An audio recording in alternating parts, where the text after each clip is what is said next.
Hello and welcome to another post-game edition of the Nittany Dispatch. I am John Sauber, Penn State beat writer of the Sunday Daily Times. She's Audrey Snyder, doing the same at The Athletic. And Audrey, they just didn't punt, and I feel very vindicated.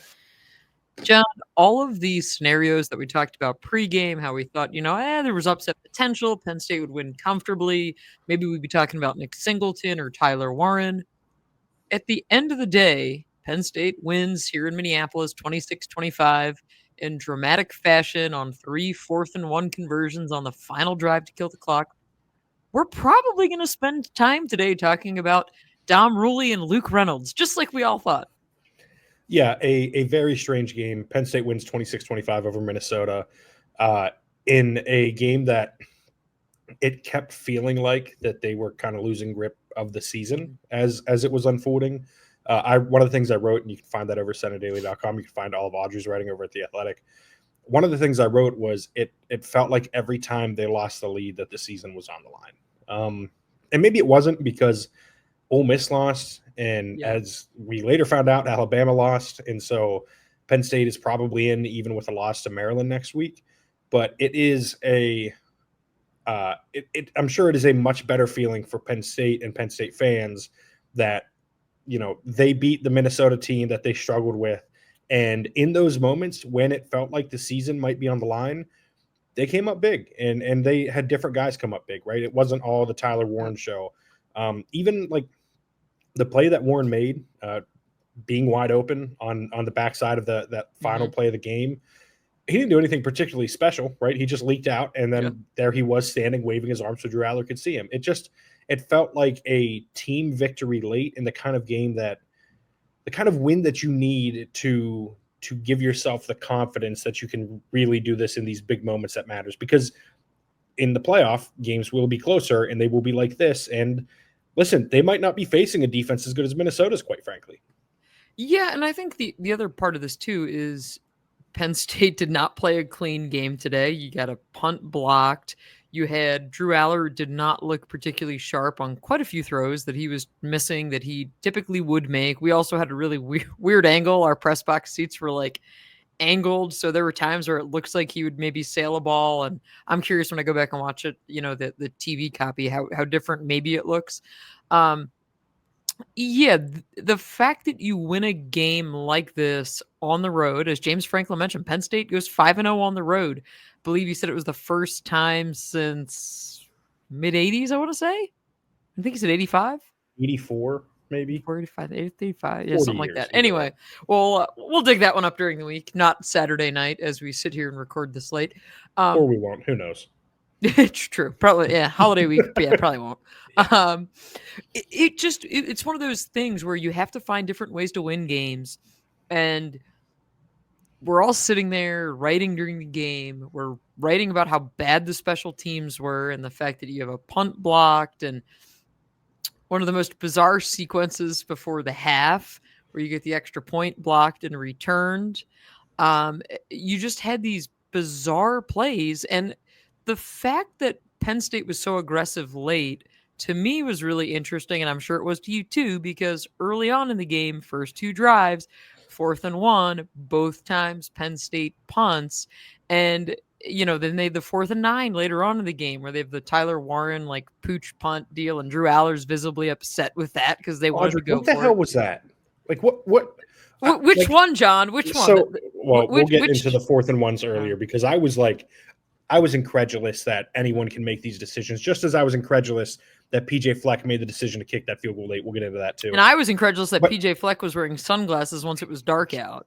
Yeah, Can't figure that one out. Not just dark out, pitch black outside. But the pooch punt, what is the goal? Like, are you trying to replicate what Kansas did against BYU last week where they did a pooch punt like that? I think it was Jalen Daniels punted and then it hit off a defender, and so they get the ball back and great. But that is such a low probability play that you think can happen. That is a waste of time to try something like that. Yes, Tyler Warren was an all-state punter in high school. He did shank it, and it was a terrible punt. But still, I just don't understand what comes out of that. You're on the 39-yard line or 38, 39, whatever they were on. Yeah. Either one, I think would have thought this was a bad decision too. Had they punted with Riley Thompson, that would have been a bad call. Or two, go for it.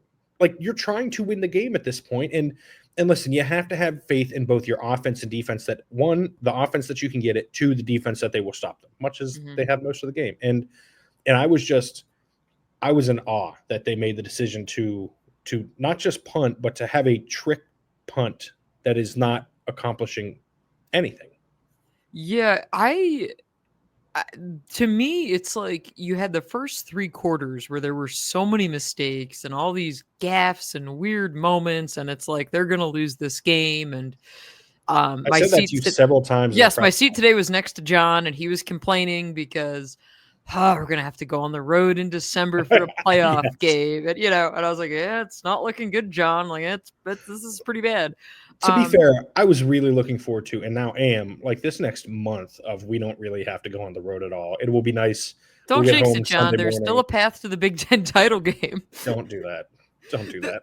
The thing is, and it just felt like coming into today, it's like, well, you got the result you needed with Ohio State, Indiana, right? Like you have that path. If Ohio State ends up, losing next week to Michigan, like you've got to win out, take care of business, like all of the things that Penn State needed to happen, it lines up.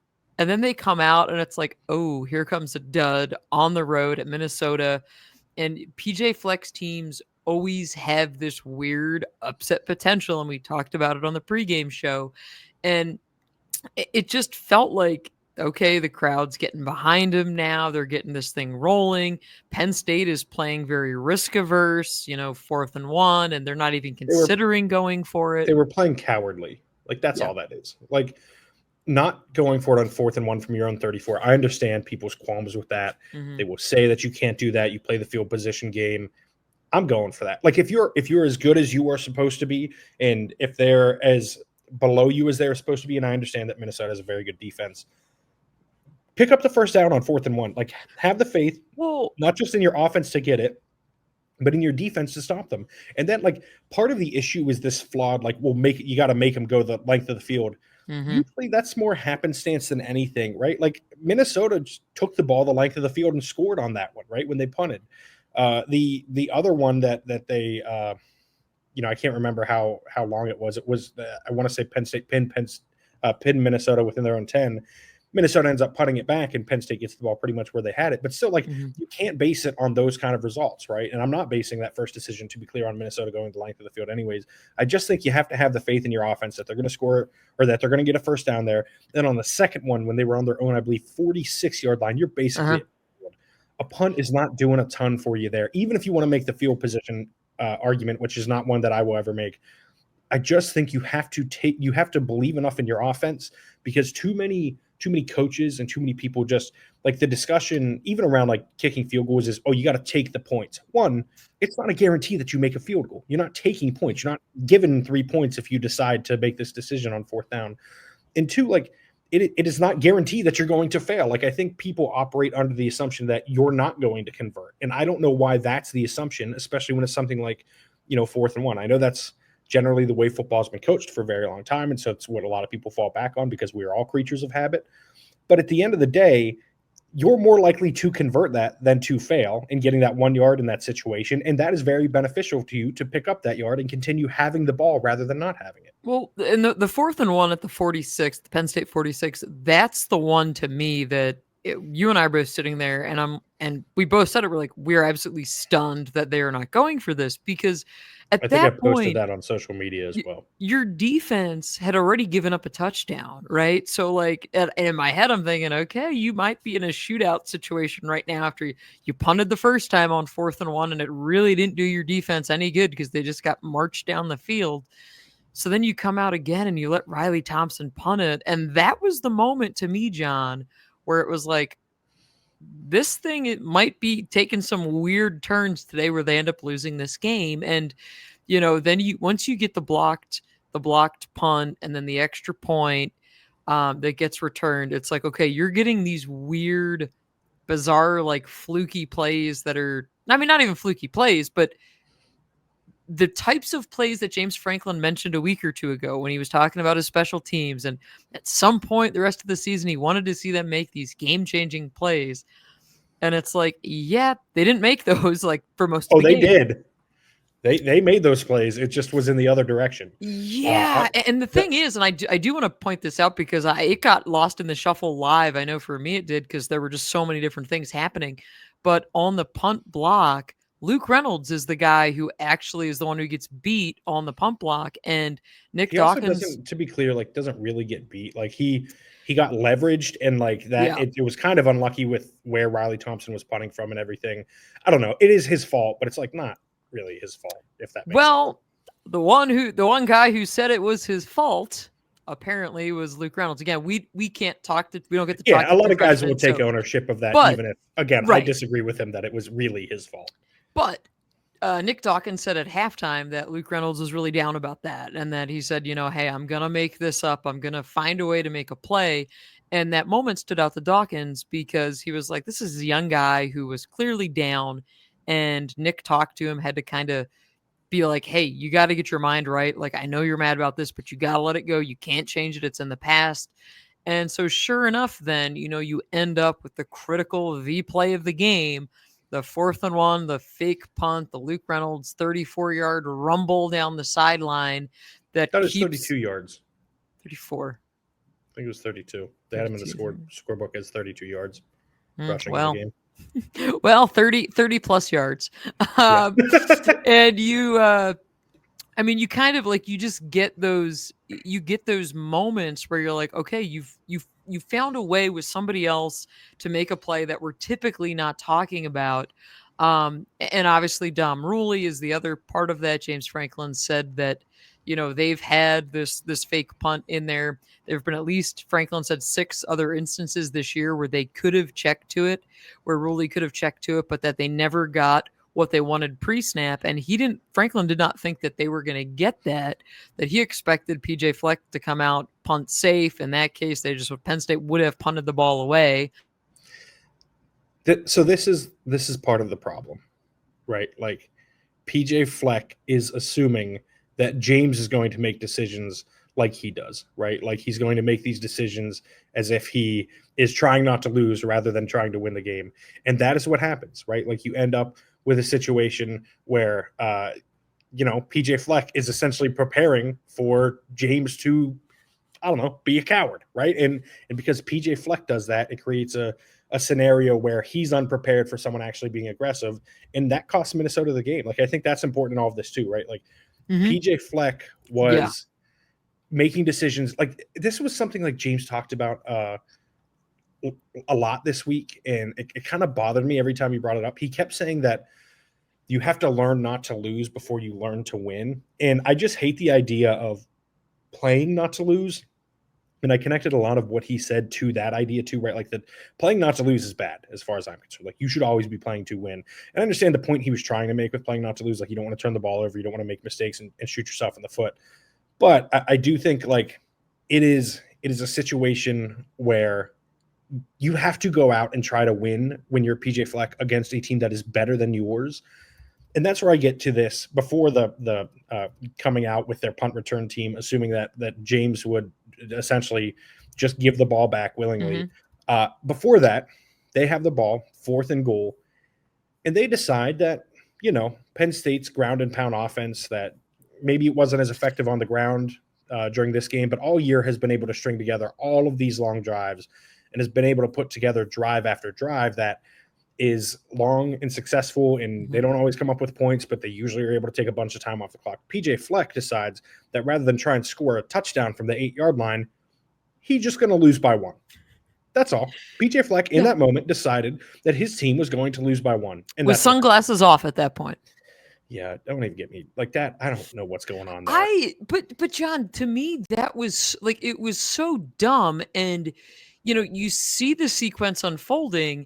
And Drew Allar even said, he said, listen, 4-minute offense, the goal is to finish the game with the ball in your hands, like kill the clock. And that's why he was so On their mad when he terms. came off the Finish field. the game on their Yep. terms.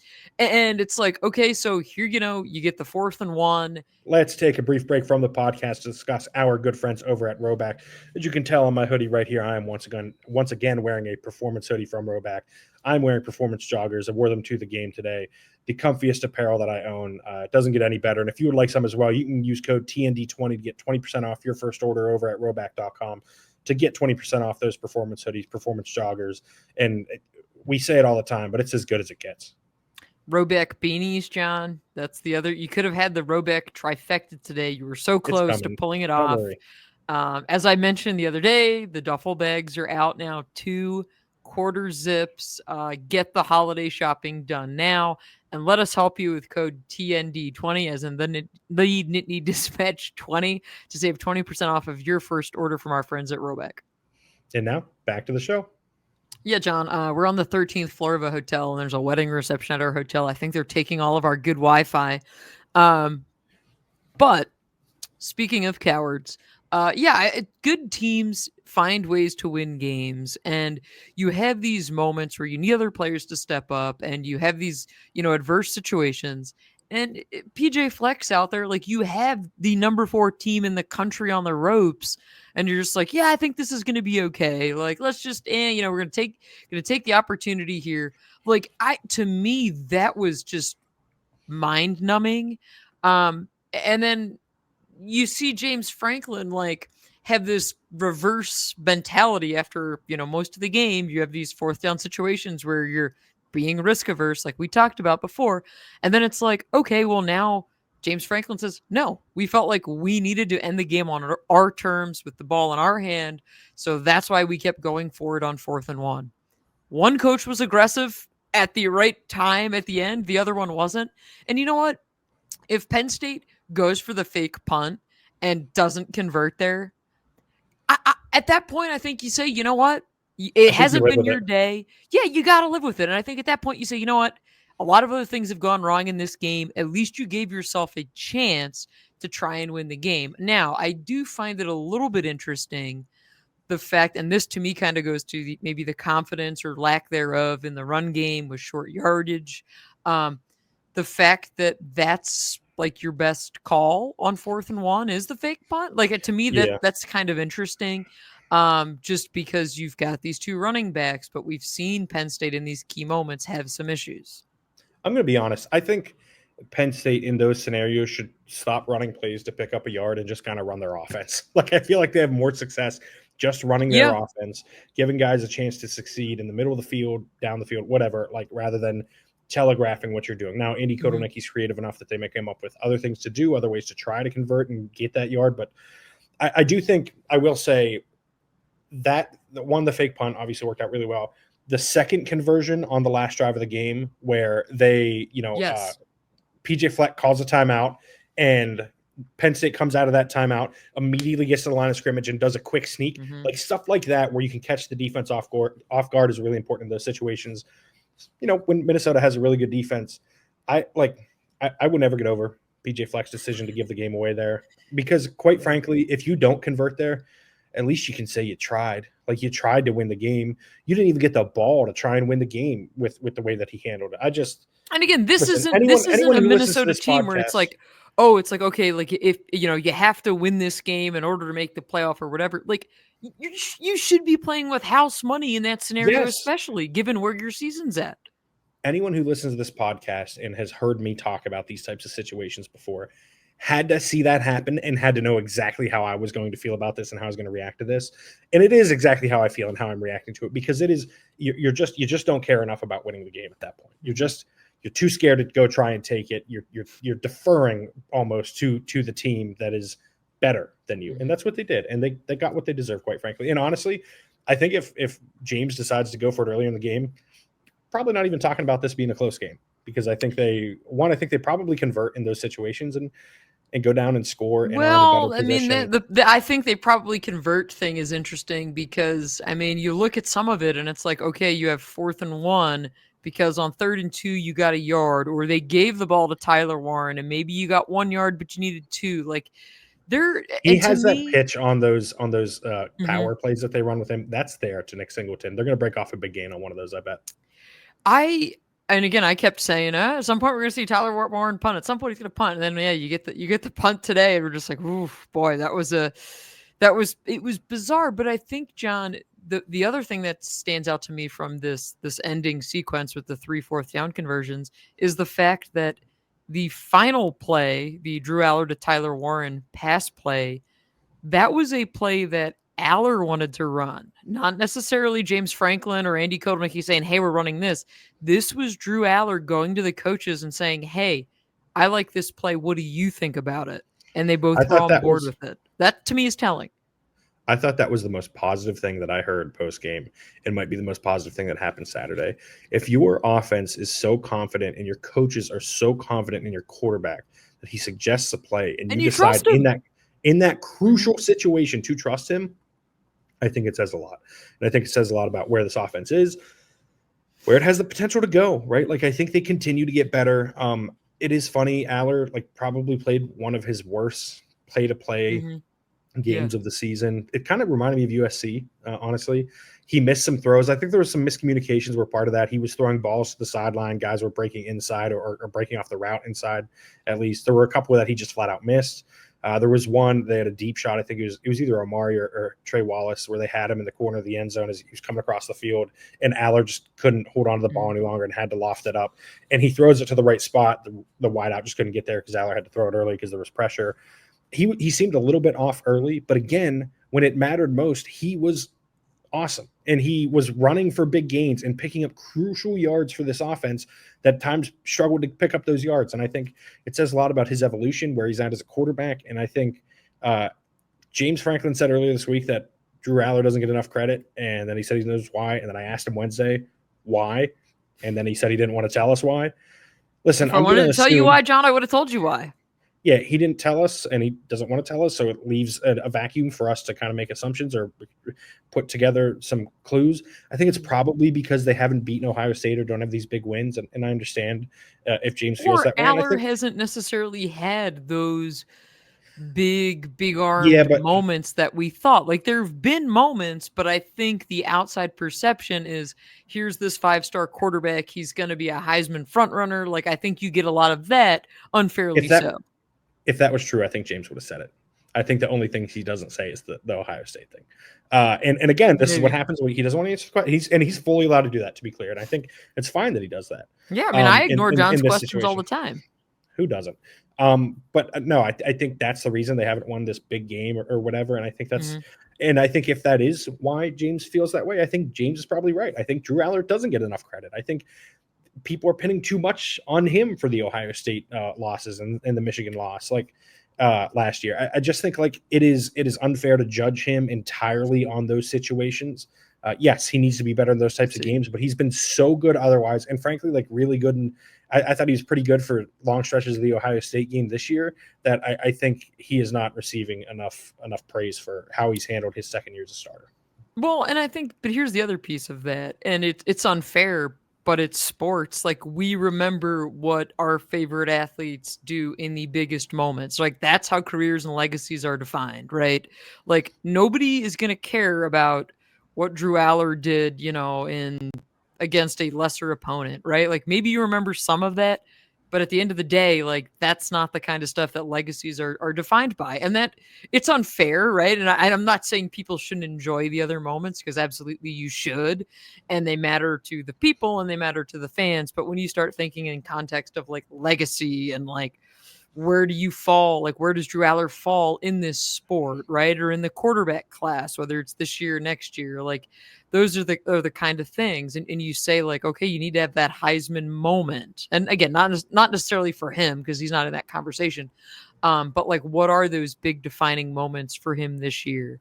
And I think, and we touched on this a little bit last week, for him, it's these smaller moments. It's the mobility, right? It's the, hey, I'm saying this is the play that I want to run on 4th and 1 with the game on the line. Like, but that's the stuff, if you're maybe a casual observer, you're not going to know that, or you're not going to know the background or the context behind it. And one of the things I wrote on The Athletic that should be up, if it isn't already, it'll be up by Sunday morning, is inside all of those 3 fourth down decisions and what was going on and who was saying what, and what it was like for the players in those big moments, because this was a team that by the end of this, I don't know if you caught any of this post game or not, John, but even the guys on the defense were like, we're exhausted just from watching that last drive. Like, Kobe King was spent, probably in part because he was lugging around the governor's victory bell. But, he was like, he's like, I don't think I sat down the entire fourth quarter because, this was just such a big, tense, important moment. Yeah. And it is I think it is probably the drive that ends up defining this regular season. They will obviously determine what defines the entire season when they get to the playoff and how they perform there. We can talk some more big picture stuff. Do you have anything else from this game specifically? I just remembered Amari Evans had a touchdown, right? Wasn't that today? Was that today? Yeah, that was today. That was today. Feels like it was 12 hours ago. Well, I mean, it almost was. It probably was. No, I mean, ago. I think to me, this is one of those bigger context wins, right? It's less about the smaller nitty gritty of, oh, this guy missed a block or this guy did that. We definitely should mention Anthony Donko got hurt opening drive, came back on crutches. We don't know where that stands, but obviously, on crutches is never a good sign. So Nolan Rucci was thrust into action, and again, we will try to find out more next week. That'll probably be like a midweek thing with James Franklin. Again, playing Maryland, you don't need Anthony Donko. Like, you do have a month almost. Again, we don't know what the injury is, but you do have pretty much a month to get him right. If that's kind of what it takes, if you have to maybe sit him. Julian Fleming was here, made the trip, warmed up. But I do not think, off the top of my head, I don't recall seeing him out on the field at all. I'll have to go and look at snap counts once they're ready. Maybe he was on special teams, but I don't recall. Yeah, no, I think it is, it's obviously not a good sign when you see someone on crutches. I would be surprised if we see Donka for Maryland. I did not see Fleming. We saw him warm up. We were down on the field. We saw that. But yeah, I think they have a lot of time to kind of get things together. They shouldn't need many of these guys to beat Maryland, quite frankly. Maryland's been terrible. Will probably continue to be terrible. But I think it is important to discuss when you look at the big picture. James says this all the time. He didn't say it today. We actually thought he was going to, and he didn't. There are a lot of teams that would love to be 1-0 on every Saturday. A lot of parity in the sport. And Audrey, I got to tell you, the vaunted SEC. Florida, with Billy Napier on the hot seat most of the season, takes down Ole Miss. You got Jackson Dart issuing apologies. Oh, we are not done there. We are not done there, ma'am. Oklahoma, with Brent Venables having to fire his offensive coordinator and himself being a little bit on the hot seat, dominates Alabama. And Audrey, moments ago, Penn State old friend Keandre Lambert-Smith catches the game-winning 2-point conversion to take down Texas A&M, who was adamant it wasn't looking forward at Texas, despite Mike Elko saying Texas during the press conference. That vaunted SEC, 3 of its playoff contenders all picked up a third loss today. And I mentioned A&M. I know they're on the outside looking in, but they were at 15. Had they beaten Texas next week, they would have been whatever. But that's to say, I said back in January that a 3-loss team is going to get in the playoff. I am more confident than ever that that's going to be the case now. And I think people should not take for granted the fact that Penn State is probably going to finish the year 11-1, not even have a question of whether it's going to be in the playoff. Mind you, it would have been in the playoff, assuming it beats Maryland, if it were a 4-team playoff. They are the number 4 team in the country. Like they are sitting in a spot where it would likely have been Oregon, Ohio State, assuming Ohio State beats Michigan, Penn State, and an SEC champ in the playoff. And that's it. And so I think it's easy to lose sight of that. But again, you have 3 of the vaunted SEC, where it just means more, 3 of those teams losing this Saturday, today, November 23rd, in big games that would eliminate them from the playoff if it weren't for the other 2 losing and then bumping everyone back up. I will bet you that Ole Miss or Alabama gets in still with 3 losses. The posturing this week is going to be next level. Okay, lobbying, the posturing, like we're just get out in front of this now. I don't care. I don't want to hear it. I don't care. Yeah. Like, if you want to tell me that, yeah, but 3-loss Ole Miss, they'd beat Indiana. You know what Ole Miss should have done? Beat Kentucky, beat Florida. Like, those things are simple, right? Like, yeah, you lose other big games, sure, fine, whatever. But you have to win those games. Like Indiana, you can say what you will about the weakness of all of the opponents they faced. They beat all of them except for Ohio State. Like, it is, I don't know. Why even play? Why even play? Just pick the top 12 recruiting rankings over the previous 5 years and stick those teams in the playoff and just play that out. And make sure a lot of them are from the SEC to keep those folks happy. At least half of them.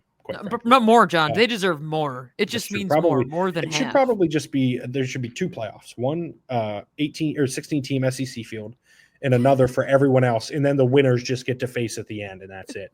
The winner of the normal playoff. As long as the Vols get in, right? That's my...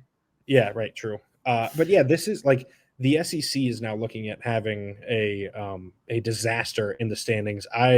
I'm about to try to look this up and see who is where in the standings now that all of these teams have picked up losses. I believe that Texas isn't even guaranteed a spot because they lost to Georgia. Oh, geez. Okay, so it's right now Texas is the only 1-loss conference team in the SEC.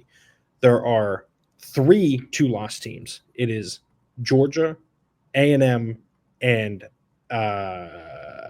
Tennessee, your beloved Vols. Beloved Vols. That's how you need to, yeah. And then there are 1, 2, 3, 4, 5 SEC teams with 3 conference losses in Bama, LSU, Mizzou, Ole Miss. I don't know this to be true. I have to assume that some of those teams are still alive to make the SEC title game. Because if Georgia were to lose, actually no, Georgia's done with its conference schedule, right? Because they just have Georgia Tech. There is an SEC title game, like not playoff generator, but title game like automatic generator scenario thing. I'll figure that out later. Yeah, well, if I use it, I'm sure I'll crash the hotel Wi-Fi again if I do that. But I'm pretty sure, by the way, Big Ten needs that. Yes, like next year, they absolutely we need some very good computer person who can do this, and preferably tell John and I before you launch this so we can make it a Nittany Dispatch thing. But yeah, because all of the scenarios, like again, it's not good for the Big Ten when you have a team that clinches on a Saturday night and you don't know that they're in the title game until Tuesday. Not good. All right. Everyone bear with me. I apologize for the last 3 minutes. I think I figured this out. The only teams still alive to make the SEC title game are Texas, Georgia, Tennessee, and Texas A&M. And I don't know the tiebreakers, like Tennessee or A&M might be done. Georgia is 6-2, is done with SEC play, so they cannot pick up a third loss, which means that the highest amount of losses you can have in qualifies 2 because Texas only has 1 and can only lose 1 more next week. I would think, again, kind of guessing here, that Texas and Texas A&M next week might be a play-in game, but I'm not even going to bother to try and guess the SEC's tiebreakers. The point is, things were a catastrophe for the conference where it just means more, and I have to wonder how many playoff teams are going to get at this point. Like, Texas is almost guaranteed to get in. Yeah. Georgia beats Georgia Tech, they'll get in. Tennessee wins, they'll get in. Is it only 3? It's like, does South Carolina have a backdoor chance? I don't know. And I think again, it's the Penn State keeps taking care of business, and this was not the prettiest win, but it doesn't matter because people are going to remember Penn State when the game was on the line. They were able to figure out how to shut the door and not even leave it up to chance and not say, we can put our defense back out there and, oh yeah, but maybe they go down the field and they kick, we're sitting here having a conversation about how dare James Franklin leave the door open. Minnesota comes down, kicks a game-winning field goal, right? Like, there are these little moments where we see every week where these games can get out of hand. And to Penn State's credit, like, the opportunity to go 11-1 is there next week. Beaver Stadium, Senior Day, 3:30 p.m. kick on Big Ten Network. Everything is still in front of you. And the fact that you and I were kind of sweating out the end of the Rutgers game, looking at that, saying, ooh, okay, at that point. You want to talk about a wild game. Yes. Holy hell, that thing was crazy. Oh, yeah. And so you're looking at that and you're saying, okay, well, if Illinois, if that's, that's Penn State's good win, and oh my gosh, they might blow this to Rutgers late. Like, what does that do, right? You kind of you start getting the holes poked in the resume a little bit more. Again, and the SEC would love to keep trying to do that, but they didn't help themselves to do that today. And so to me, it's just a matter of the advantage of playing a playoff game at home in December, especially if you would end up with one of these SEC teams coming to you, I think is significant, right? Like, to me, Penn State, as James Franklin mentioned, you're undefeated on the road this year, which is impressive in its own right. But also, we know what that home field advantage is in Beaver Stadium, whether it's a whiteout, a stripe out, a 12th whiteout, an 11th whiteout, a helmet stripe, a playoff helmet white something out. I don't know, whatever. I don't care what the game theme is. The place is going to be electric. It's going to be fun. It's going to be exciting. And to me, that's the thing that you play for all year to put yourself in that opportunity. I mean, I remember asking James Franklin at Big Ten Media Days all that time ago and saying, okay, well, realistically, how do you gauge success in this playoff era? And he said, the first thing is, you want to go undefeated. Then you want to try and punch your ticket to the Big Ten title game. And if we do that, then you want to get a bye. And you know what? If you're not getting a bye, then what do you have to do to get a home playoff game, right? And so it was never you just want to get in the field. It was, okay, we want to host because you want to kind of start your playoff path by beginning it at your home stadium. So, yeah, I think we kind of learned today that Penn State is not going to turtle up in the big moments, right? Like, no, I think we saw that, which is huge. Like, to me, that's you gain a lot of confidence is what I'm trying to say with a win like this. Yeah, and they've turtled up in those big moments before. We've seen it. I do want to just briefly go through just to outline some of the chaos that unfolded today that I don't know that everyone realizes. I'm sure they do, but just to outline it. Are you talking to me, John? Are you talking to me? Because I've been buried in my laptop, you're going to give me some surprise results from today. Number 7, Alabama, loss. Number 9, Ole Miss, loss. So theoretically, Georgia and Tennessee should move up to 8 and 9 if that's how that works out. So then you have Boise State, who is in with a bye, and presumably, SMU will get an at-large spot, and then a Big 12 team will automatically get in, although that doesn't seem like a guarantee at this point. And then, honestly, Tulane might have a chance to get the 5th AQ spot without the Big 12 did, because number 14 BYU lost, number 15 Texas A&M lost, number 16 Colorado lost, number 17 Clemson, I believe, won. I think they played Is there a path for Colorado to? Hold on, we're not done yet. Number 18, South Carolina, win over Wofford. Number 19, Army, loss. Number 21, Arizona State, got a very big win. Number 22, Iowa State, actually did not check on the final score of this game as I vamped for a little bit, snuck out a 31-28 win over Utah. All that is to say, there are teams in the low teens and the high 20s that might find themselves at 13 and 14 this week. A lot, pretty much the whole Big 12 lost this week, despite playing each other. It's kind of impressive. But yeah, it has been a chaotic week. There will be a lot to talk about Wednesday afternoon or whenever we talk again. It will be sometime this week after those rankings come out, because they are important. And whether Audrey likes it or not, prior to conference championship week, I'm making her go on the record with her predictions for the playoff and how the bracket will shake out. We did them in the preseason. We'll do them again before the conference title games. But I think that is a good place to leave this one. It has been a very long day, a very frankly, a stressful game to cover because you're just trying to do a lot all at once. Very fun game to cover, not dismissing that part of it, because this was an exciting football game. You can read all of my coverage, of course, of that game over at centerdaily.com. You can find me on Twitter at John Sauber, on Blue Sky if you search John Sauber. You can find Audrey on Twitter at OddSnyder4 on Blue Sky if you search Audrey Snyder, and you can find all of her work over at The Athletic.